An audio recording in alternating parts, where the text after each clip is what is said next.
Welcome to the What to Read Next podcast. In this podcast, your host, Lori Amin, will interview published authors to chat about their work, journey to getting published, and their book recommendations. If you share a passion for books and always looking for your next read, then join us. Hi, Sariah. Welcome to What to Read Next podcast.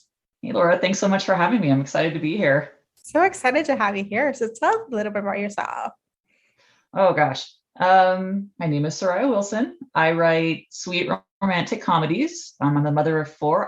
Just found out I'm about to be a grandma, if you can believe that, in a few months. I know. It's crazy. I don't feel like I'm old enough to be a grandma, but No. there we are. And I love reading. I love writing. And so I'm excited to talk to you about some books. I love this. So let's chat about your latest release, the Paid Bridesmaid. What is the elevator pitch for it? Can I first, I just tell you how much I hate elevator pitches. Like, I'm so bad at them because I always want to explain. Right, so tell us on the book. It's a little short. I'll try to be short. A little premise of it is there's a woman who runs a business where she rents people out to be professional bridesmaids. So it's a booming business. She helps kind of disadvantaged women to improve their lives. And so it's very important to her to keep this secret. And she signs these NDAs. So she goes to this wedding to work for a bride who's an Instagram influencer. And the best man, it's his best friend getting married. He's very suspicious of this woman who just shows up out of nowhere, who's supposed to be the bride's best friend. He doesn't know where she's coming from.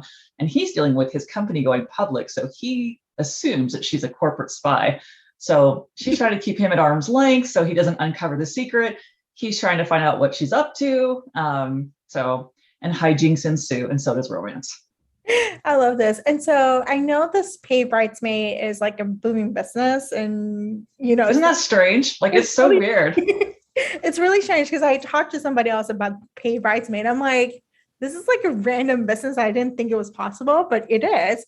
Yeah. So what was kind of like your research? I didn't do a lot of research for that. I did different research for different things, but I read an article about it. And as a writer, I think you just see something, and I've had that happen with multiple books where one of my earlier ones, I read an article 20 years ago and it became a book just, 2 years ago. So it kind of you file these things in your brain and you're like, I really like that idea. So I saw this article and I'm like, that is so interesting about, being a paid bridesmaid, and why would you do that? And so the brides are listing all these conveniences, there is no drama. There is no people backing out. There's no one getting so drunk they can't stand up at the ceremony. You're kind of avoiding a lot of situations by having these professionals. And so my brain started going, well, you'd want to keep that a secret, right? You wouldn't tell people, oh, I rented friends. You wouldn't want to advertise that. And I'm like, so what if it's a secret and the love interest trying to find it out? So it just kind of clicked in my brain and rolled around. And I'm like, that would be really fun. So yeah, I read an article. That was the research. I love this. Yeah. I was like, I didn't realize there was a booming business until I heard about it. It was like, it makes sense. Less drama. Yeah. You can pay, there's no drama about the money, drama about the dresses. They can you can just have a good wedding, have someone actually take care of you as a bride, Well, yeah. And I did read an article about this too, that said, especially with millennials and Gen Z, that because so much of our relationships are online, that they're not really forming as close of friendships in real life. And a lot of girls in this generation are finding a hard time having a bridesmaids and maids of honor, having as many as they want. For example, if you want to have 10 bridesmaids, maybe you aren't close to 10 people, So, but yeah, they say much more so because our lives are so different now that friendships are harder to make and establish. So. That's really true. Let's chat about the seat filler. Okay. Because it's unique. There's a story behind it. There's a story behind it. So tell us about it. Tell us what it's about, All right. So this is supposed to be 20 minutes, right? So we'll keep this short. So I got to go, I really like doing charity auctions. And I've gotten some really amazing experiences out of it. I'm a huge pop culture fangirl. I love Star Wars. And after the last Star Wars movie, I was really upset. I'm a romance writer. I'm like, I want them to end up. Why didn't they end up together? Is there an alternate ending? I'm like, I need to ask someone. And there's no one to ask. You can't, I'm like, is there an alternate ending? So this charity auction came up with Adam Driver. And I'm like, I'm going to do that. I'm going to go meet Adam Driver and I'm going to ask him this, I had this whole plan. So I took my 12-year-old daughter with me and we had the best time. I had like little idols coming through. Helena Bonham Carter comes in, asks me how to spell my name, Carrie Elwes. I'm like, as you wish, like, it was just so cool. Henry Winkler, who I've loved since I was a baby, literally since I was a baby, came over and told my daughter she was beautiful and signed an autograph for her. Like, and I was fine. I'm telling people, good luck. I love your dress. Like, I'm having the best time. So we're on the red carpet for the SAG Awards, and we're like in these bleachers doing that. And so the celebrities come over and say hi and sign autographs. So Adam Driver comes over. He's huge. You can see him coming. Mm-hmm. And he walks over to me, and my brain turned off. Like, I literally could not speak. And I don't know why. I'm like, was it the Star Wars thing? Like, he's Kylo Ren? Is it just that he's so big? I don't know what's happening to me. And I knew previously going into this that he like has social anxiety. He hates small talk. Everything about it annoys him. And so I'm like, that's fine. I can carry the conversation. And he starts talking to me, and I'm like, oh my gosh, like, I can't even think of what to say. And he like was asking me questions like, where are you from? And I literally thought, why the freak does Adam Driver care where I'm from? And of course, now I know the poor man was trying to make small talk, and I'm just standing like, he had to ask me the question again. And so I finally responded, and we got some momentum and movement going there, and were able to exchange some things, sign some autographs, get some pictures. And then he walked away. And as he was walking away, my brain was like, this is a book. This is a book. Girl meets her favorite celebrity, can't speak. It's awkward and weird, because that's my brand, is awkward and weird. So it grew out of that. And it was so much fun to write. And I mean, that night I called my agent. She's in New York. I called her from California, and she's like, oh my gosh, you have to write this. And we called my editor like the next week. She's like, oh yes, I want this. So it was a blast to write. So the character has got some similarities to Adam Driver, but is very much like his own person, and different arcs and different background. And but some of the stuff that Adam Driver that kind of fascinates me is like being in the military and then becoming an actor, like that juxtaposition of vulnerability and kind of machoism, I guess, Yeah. So I thought that some of that stuff was really interesting to write about and play with. But yeah, it was a lot of fun, and, got to meet his publicists, and they were very sweet. And his charity organization was very sweet, and his emailed me, and it was all just a lot of fun. Oh, this is so great. Yeah. I was like, I had someone tell me like, there's a story behind this book. You must ask for it. Yes. That's the story. It's me making a fool of myself. I've done this many times in the past.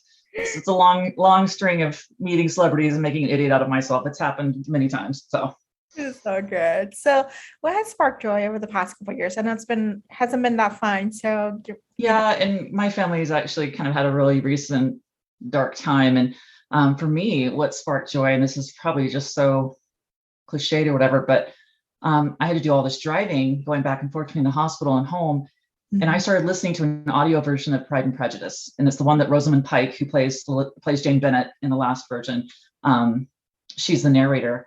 And oh my gosh, like, just made those miles fly by for me. It just took my mind somewhere else. I mean, I love Pride and Prejudice in every incarnation. I will read anything that's Pride and Prejudice based. And so I know it's not a new book, but for me, I just found going back to some things that I really love, like that's really brought me joy and made my life easier.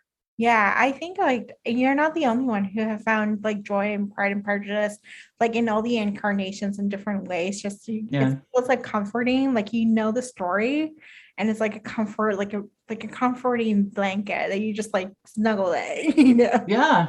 And I think that's the great thing about romance. I get a lot of reviews are like, this was so predictable. And I'm like, well, I would hope so. Yes. I would hope you know exactly where this is going, so that you come into this book knowing everything's going to be okay. And even if it's hard, it's all going to work out in the end. And I think there's just, like you said, a lot of joy and comfort from knowing that. It's why, like, I am rewatching New Girl right now. Like, I'm binging that show because I thought, I know what happens. I enjoy the jokes. I know it's going to all be okay in the end. So New Girl is a great show too. So funny. So funny. It's so well done. It's so well done. I was watching New Girl and The Office, and both have been. I love The Office. Has just been like a comforting, just to laugh out loud, just to distract your mind from like what's going on, Yeah. So we need that. We need the laughter. It's important right now. Yeah, we need the laughter for sure. So what's been a couple books you recommend our listeners to pick up? Oh, I don't know. Like I was thinking about this because it's really hard when you're an author, because you have all these friends and, you want to share their books too. but I was thinking kind of one of my favorites, because you asked, what do I love? And I was thinking about this. I love The Kitchen God's Wife by Amy Tan. I think Amy Tan is an exceptional author. I love everything she's written. She hasn't written in a long time. So I'm making a plea for Amy Tan to come write again, because I need more books from you. Yeah. I, as a kid, got super into Terry Brooks. The Elfstones of Shannara was the first book I read. And it, having no experience with Tolkien or any kind of fantasy stuff, and everybody's like, it's a ripoff of Tolkien. I'm like, I don't care, like, I just love it. So, but I actually got to meet him in college, and it was like the greatest thrill. He came to my college and did a book signing at the bookstore at my school, and he signed 2 books for me, and it was just like the biggest thrill. So I love Terry Brooks and the Elfstones. It's one of my favorites. I also love Maeve Binchy. She is an Irish author who's passed. And I actually get a lot of inspiration from her, and I write nothing like her. Like, our books could just not be any more different, but I love the lyricism and the dialogue banter and the pattern of it. And I think Minding Frankie is probably one of my favorites, because it actually has a happy ending, and so many Maeve Binchy books do not have happy endings. So, and it's got so many previous characters from other books that I really enjoyed that too. I love Sophie Kinsella, everything she writes. Shopaholic, people are probably familiar with that. Pick up her new ones. They're so good. She's so funny. She just is perfection with chick lit and rom-com, which is my wheelhouse and I love. So yeah, that's some of the books that I love, that I would recommend. Yeah, I love these recommendations. They're diverse enough. Like, you're not like looking for something. You're like, oh, there's a little fancy, or there's chick lit, and there's some potential books that do not have a happy ending, but you gave us a happy ending one. So yes. So be careful of that. Yeah. So tell us where you can find you online. My website is www.sariahwilson.com. You can find me at Twitter at Sariah Wilson, Instagram at Sariah Wilson 411. Thank you, Sariah, for being on the show. You're welcome. Thank you for having me. I appreciate it. If you enjoyed this podcast, feel free to share with friends, subscribe, rate, and review the show. This is the easiest way to support the podcast. Today's episode's partner is Libra FM. If you're an audiobook listener, then you should add Libra FM as your go-to source for paid audiobooks. Libra FM makes it possible for you to buy audiobooks through your local bookstore. Memberships start at $14.95, and they also have great sales for women's audiobooks each month for $3.99, thanks to the Kiss Club. To sign up for Libra FM, please visit whattoreadnextblog.com/LibraFM. You will receive a free audiobook when you sign up for a monthly subscription. If you purchase a subscription through our link, you will be supporting the podcast at no cost to you. The What to Read Next podcast is part of the Frolic Podcast Network. Please visit frolic.media/podcast to discover new shows to tune in. Thank you so much for listening, and have a great day.